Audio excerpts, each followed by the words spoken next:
முன்னாள் மத்திய அமைச்சர் இன்றைய எம்பியா இருக்கிற ராசா அவர்கள் வேண்டுமென்றே திட்டமிட்டு பொன்மனச்செம்மல் புரட்சி தலைவர் எம்ஜிஆரை பற்றி அவதூறாக பேசியிருக்கிறார்.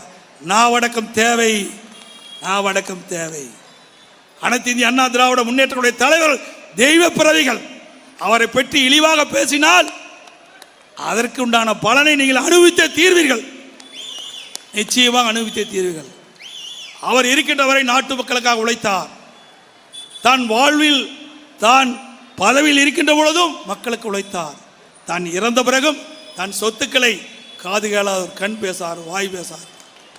மாற்றுத்திறனாளிகளுக்காக தன்னுடைய சொத்துக்களை எழுதி வைத்து அழகு பார்த்த தலைவன் எங்களுடைய தலைவன் பொன்மனச்செம்மல் புரட்சி தலைவர் எம்ஜிஆர் அவர்கள். உங்கள் தலைவரை போல குடும்பத்திற்காக கட்சி நடத்தவில்லை, மக்களுக்காக கட்சி நடத்திய தலைவர் எங்களுடைய தலைவர் பொன்மனச்செம்மல் புரட்சி தலைவர் எம்ஜிஆர் அவர்கள். அவரை பற்றி பேசினால் ஒரு தொண்டன் கூட பொறுத்துக் கொள்ள மாட்டான்.